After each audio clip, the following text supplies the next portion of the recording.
Thanks പറയും എല്ലാത്തിനും. അപ്പം 4 വേർഡിനെ പഠിപ്പിച്ചു കുറ്റം പറയാതിരിക്കാൻ. ഏതൊക്കെയാ? വാവ്, ഗുഡ്, സൂപ്പർ, താങ്ക് യു. നാളെ ഭർത്താവ് കുടിച്ചിട്ട് 4 കാലിൽ വരാ, നിന്ന് ആടാ, വന്നിട്ട് വാതില് തുറക്കണ നേരത്തെ മനസ്സിലായി ഭർത്താവ് കഴിച്ചിട്ടുണ്ട്, കുടിച്ചിട്ടുണ്ട് എന്ന് പറയണം. വാതില് തുറക്കുന്ന വഴി പുള്ളി ആടിക്കൊണ്ടിരിക്കുന്ന സമയത്ത് വാതില് തുറന്നിട്ട് എന്ത് പറയണം? അല്ല, വാവ്. ഈ വാവ് കേൾക്കുമ്പോ ഭർത്താവ് ഞെട്ടും. കർത്താവ് ഇത്രയും നാള് എന്നെ കുറ്റം പറഞ്ഞവൾ ആദ്യമായിട്ട് വാവ് പറഞ്ഞു പോകണം. വാവ് പറഞ്ഞ കേട്ട വഴി അവൻ കൈ ഓങ്ങി അടിക്കാൻ വരും. എന്ത് ചെയ്യണം? അടുത്തത് ഗുഡ്. നമ്മുടെ കൂട്ടി കേൾക്കുമ്പോ പുള്ളി ആകെ പരമേശ്വരാവും. ദൈവമേ, ഇത്രയും നാള് കുറ്റം പറഞ്ഞ് തല്ലാൻ പോയ എന്റെ ഭാര്യ എന്നെ നോക്കി കുട്ടു പറയണു. അപ്പൊ നമ്മള് പുള്ളി കൈ ഓങ്ങി ഒരു അടിയങ്ങൾ അടിക്കും. അപ്പൊ എന്ത് പറയണം?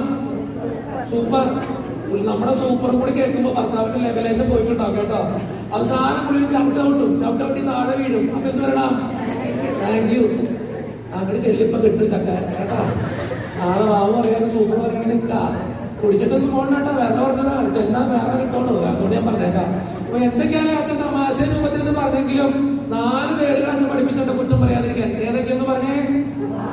വാവ്, ഗുഡ്, സൂപ്പർ, താങ്ക് യു. ഇത് ജീവിതത്തിൽ ഇടയ്ക്കിടയ്ക്കൊന്ന് ഉപയോഗിച്ച് നോക്കിയേ.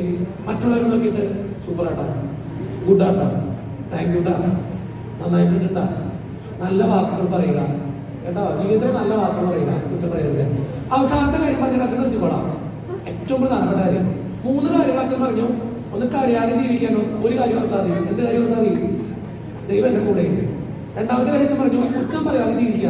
അതിന് 4 വേർഡുകൾ പഠിപ്പിച്ചു. ഏതൊക്കെ? വാവ്, ഗുഡ്, സൂപ്പർ, താങ്ക് യു. അവസാനത്തെ കാര്യം കൂടെ ഉള്ളവരൊന്നും പരിഗണിക്കണം കേട്ടോ. കൂടെ ഉള്ളവരെ പരിഗണിക്കണം. എന്നുവെച്ചാൽ സ്നേഹിക്കണമെന്ന്.